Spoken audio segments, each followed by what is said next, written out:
And real quick, I just want to pivot because you've done a lot of good stuff on the quote unquote gas attack in Douma, Syria. And there's been whistleblowers after whistleblower. And this is the opposite of Russiagate, a complete blackout in mainstream media. But essentially, from everything I've seen and your reporting and others, is this was pretty much made up. And there's no evidence of Assad gassing his people in Douma. What is the latest with that story? What we have here is, I think, one of the biggest scandals in the world. And compounding that scandal is, as you say, complete media silence about it. So, again, April 2018, Assad government is accused of a chemical attack in Douma. Before investigators can even get in there, the U.S., France, and Britain bombed Syria for the second year in a row, because Trump also bombed Syria in 2017 based on a similar allegation. Then the OPCW sends in a team of inspectors, and they produce a couple of reports, an interim report and a final report that comes out in March of 2019, so nearly 1 year later.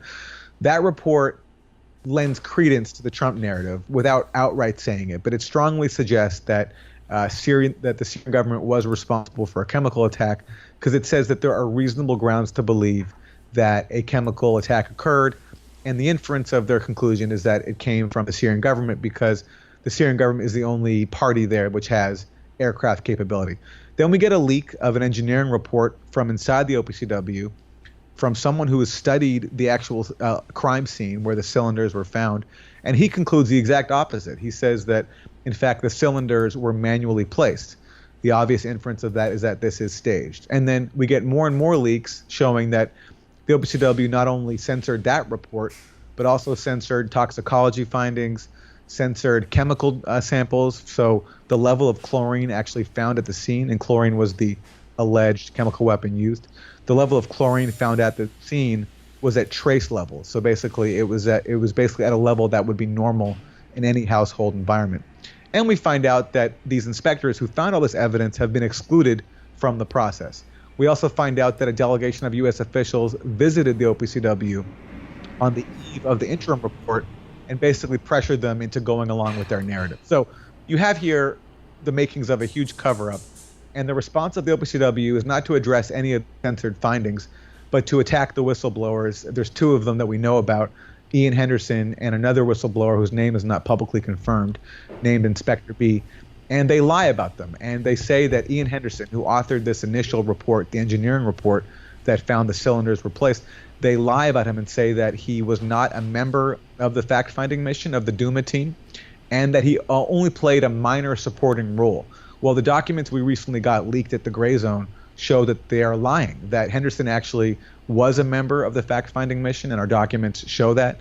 And they also show that, far from playing a minor supporting role, as the OPCW leadership now says about Henderson, that at the time, the OPCW leadership specifically directed Henderson to lead the inspections at the mission's most critical visits, including at the crime scene where the cylinders were found. And that's why Henderson himself took the measurements of the cylinders and of the crater. So we have caught them lying in the act. And the reason why they're doing that is obvious. When you can't challenge these brave inspectors, these veteran inspectors on the facts, you have to try to impugn their credibility. But in this case, we've got the documents showing that it's an easily demonstrable lie. And the other thing is, this isn't recent, but when it did have a chance of breaking into mainstream media, was it Newsweek magazine? They had a reporter, or Time, I don't remember which one. He was finding similar things, and they squashed the story, and he resigned. Yeah, his name is Tariq Haddad, and he worked for Newsweek, and I really think he's one of the bravest people I've met in a while, because, to be employed in media and then to quit over a principle is maybe a few years ago that was a bit easier when there were more jobs, but right now there are, working in media, as you know, Jordan, it's not easy for us out there. No. So he quit rather than submit to censorship, because his editors, there's all these leaks coming out, and it's a huge story. It contradicts, the fundamental principle of, not going to war unless there is, strong grounds to do it. And in this case, the the evidence showed that the U.S. led military strikes on Syria were based on a lie. So that's a huge story. And amazingly, not surprisingly, his story was censored at Newsweek, and so he quit over it, and he deserves credit for that. And now he's independent and doing his own thing. But look, that self-censorship extends across the media. So a lot of outlets, everybody who parroted the story, who got it wrong, pretty much everyone is now ignoring the whistleblowers. The Guardian has published some articles basically dismissing this as a Russian-led disinformation campaign when neither of these whistleblowers come from Russia. They come from quote-unquote Western states. As far as, well, at least Ian Henderson comes from Australia. But that's how it gets dismissed. And then, like you have, I think, one of the biggest scandals in recent memory, fraud at the OPCW, a cover-up under U.S. pressure to justify U.S. military strikes, which reminds me a lot of Iraq WMDs, but yet virtual silence, because it undermines a narrative that was not just, peddled when it comes to the specific story in Syria of this incident in Douma, but overall. I mean, there's been a general inclination to peddle the Western government line on Syria and to cover up to the Western government's critical role in the proxy war there. And something like this that exposes such a critical lie is a challenge to that. So everyone had just kind of looked away.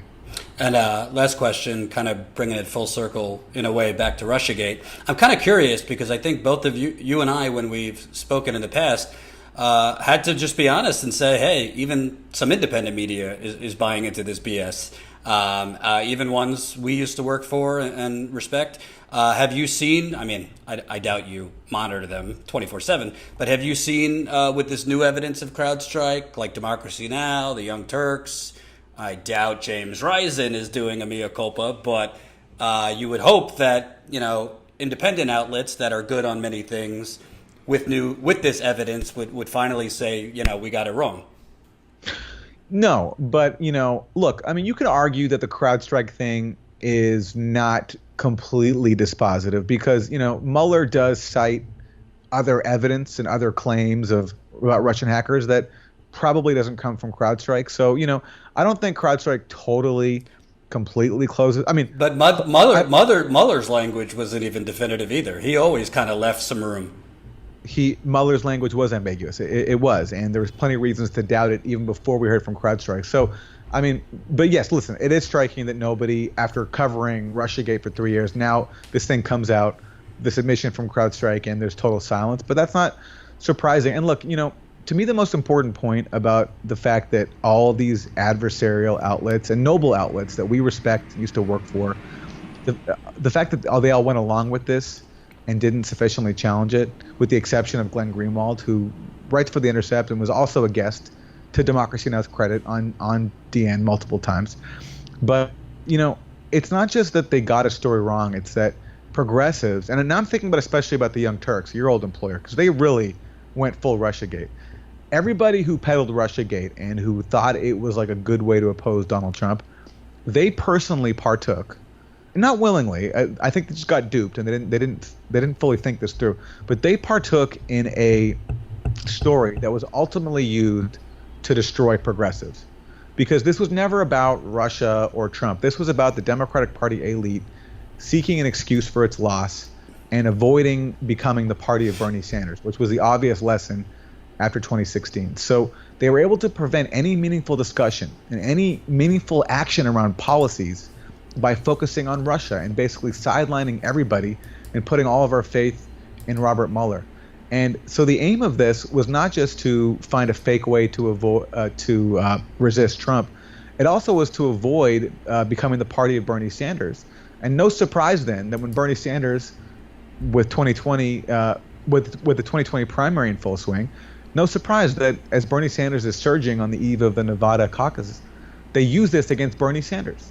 Because of course they did, as this was designed all along. This was always designed to protect the same people who wanted to destroy Bernie Sanders. So everybody who peddled this on the progressive side got duped into taking part in something that was ultimately used to undermine the values that they care for and the future that they want. And we need to be more careful about that next time, which is that when we're presented with a convenient narrative and it's it sounds exciting. There's a secret conspiracy. Trump is guilty. Robert Mueller is going to bring him down. I can get why it was appealing for some people because they just wanted some hope, and a lot of people wanted hope, but it was based on fiction, and you're not going to win political victories based on fantasy. You're going to win political victories based on reality. And the reality is that not only was this thing stupid, but the focus on it ignored and sidelined all the huge problems in this country and the space and energy for progressives to mobilize around these issues and show that we have a real alternative. And Bernie Sanders deserves some criticism here as well because he took part in it too. He didn't challenge it. But I don't want to shame anybody because I get why some people got duped, but I hope it's a lesson that we can all learn now going forward. Well, thank you for the last 4 years doing the deep research so I don't have to, because watching Maddow hyperventilate about Putin and the polar vortex was enough for me. So thanks again. You can check out Aaron Pushback on YouTube. That's right. Yeah.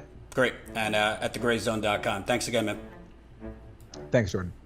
Hope you enjoyed that last video. Hop on over to statuscoup.com where you can sign up for our email list and become a member for as low as $5 to $10 a month.